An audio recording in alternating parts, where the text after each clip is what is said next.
नाम का एक सुंदर राज्य था। वहाँ के राजा की इकलौती बेटी थी मारिया। मारिया 8 फीट लंबी थी।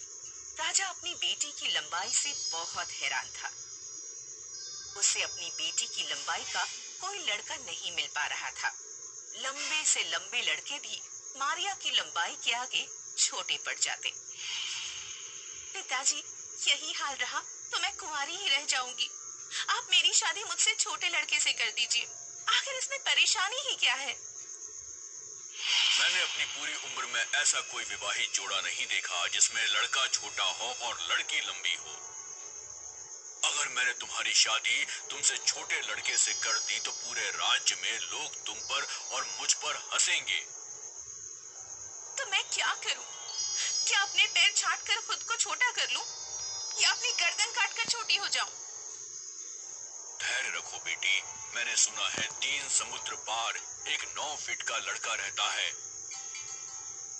हालांकि आज तक किसी ने उसे देखा नहीं है, लेकिन अगर वास्तव में ऐसा कोई लड़का है तो मैं तुम्हारी शादी उससे ही करवाऊंगा। मैंने कुछ आदमियों को उस लड़के के बारे में पता करने भेज दिया है। उसी राज्य में नेपो नाम का एक बौना रहता था। नेपो के परिवार में कोई भी उतना गठा नहीं था, पर किसी कारण से नेपो की लंबाई बहुत कम रह गई थी। नेपो के दोनों भाइयों की शादी हो चुकी थी। वे किसी तरह नेपो से छुटकारा पाना चाहते थे। वे डटकर नेपो से घर और बाहर का काम कराते ताकि नेपो परेशान हो जाए और घर छोड़कर भाग जाए। नेपो, घोड़े को छुड़ा लाओ। ठीक है भैया।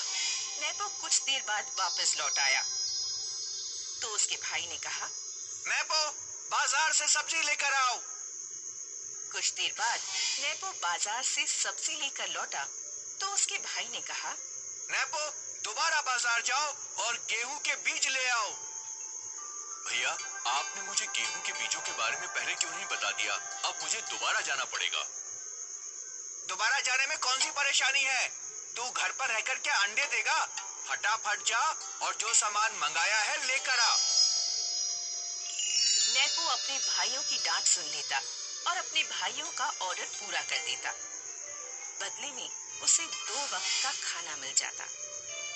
मुझे नहीं लगता कि नेपो इस तरह हमारा पीछा छोड़ने वाला है।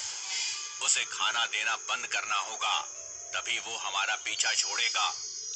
एक दिन नेपो जब बाजार से घर लौटा तो उसकी दोनों भाभियों ने उसे बता दिया कि वह अब उसे और घर में नहीं रख पाएंगे। नेपो बेचारा लड़ना भी नहीं जानता था।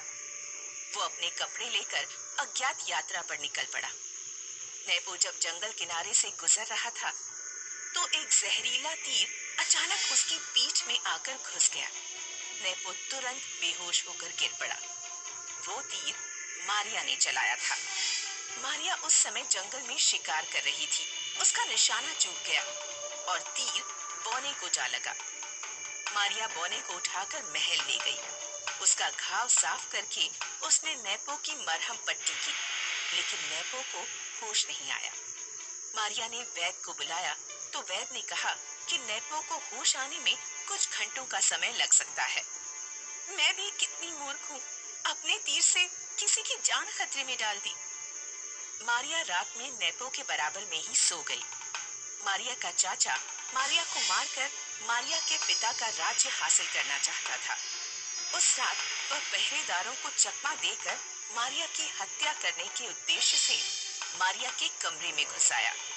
उसने देखा मारिया सो रही है। इसी बीच नेपो को होश आ गया। नेपो ने जब नकाबपोश को अपनी कमर से चाकू निकालते देखा तो वह उसका इरादा समझ गया। नेपो के बराबर की मेज पर वही तीर रखा हुआ था जो नेपो को लगा था। नेपो ने तीर उठाया और फेंककर नकाबपोश को मार दिया। जहरीले तीर से नकाबपोश बेहोश होकर गिर पड़ा। नेपो ने मारिया को उठाया। मारिया ने नकाबपोश को बांधा और उसका नकाब उतारा। चाचा, आप मुझे मारना चाहते थे? मारिया ने तुरंत ही अपने पिता को बुला लिया और वे सारी सच्चाई समझ गए। मारिया को जब पता लगा कि नेपो ने उसकी जान बचाई तो मारिया नेपो को दिल दे बैठी। कुछ दिनों बाद जब नेपो स्वस्थ हो गया तो मारिया ने अपने पिताजी से कहा, पिताजी, मैं नेपो से शादी करना चाहती हूँ। मारिया, क्या तुम पागल तो नहीं हो गई? नेपोलियन की लंबाई तो औसत लंबाई से बहुत कम है। मुझे इससे कोई फर्क नहीं पड़ता कि उसकी लंबाई कितनी है। वो मुझसे जान से ज्यादा प्यार करता है। बेटा, वो तुम्हारे योग्य नहीं है। वो मेरे योग्य है। उसने मेरी जान बचाई। इससे बड़ी योग्यता और क्या होगी? राजा ने मारिया से मना किया, लेकिन मारिया ने जिद की कि वो नेपो से ही शादी करेगी। आखिरकार राजा ने एक शर्त रखी। नेपो को अपनी योग्यता साबित करनी होगी। राज्य में एक जंगली सुअर ने कहर मचा रखा है। अगर नेपो उसे जिंदा पकड़ लाया तो मैं तुम्हारा विवाह उससे करा दूंगा। नेपो को एक तीर कमान देकर जंगली सुअर के शिकार के लिए भेज दिया गया। नेपो को तीर कमान चलाना भी नहीं आता था। नेपो ने देखा कि नगर के बीच में एक छोटा सा चर्च है। नेपो जंगली सुअर के पास गया और उसने सुअर पर एक पत्थर फेंका। सुअर ने नेपो पर हमला कर दिया। नेपो तेजी से दौड़ता हुआ चर्च के पास पहुंचा। उसने चर्च का दरवाजा पहले ही खोल दिया था। नेपो चर्च में घुस गया। सुअर भी उसके पीछे गया। चर्च में सामने की दीवार पर छोटी सी खिड़की थी। नेपो खिड़की से कूदकर बाहर निकल गया और पीछे से आकर उसने तुरंत चर्च का दरवाजा बंद कर दिया। इस तरह नेपो ने जंगली सुअर को जिंदा पकड़ लिया। राजा नेपो की बुद्धिमानी पर बहुत खुश हुआ और उसने अपनी बेटी का विवाह उसके साथ कर दिया।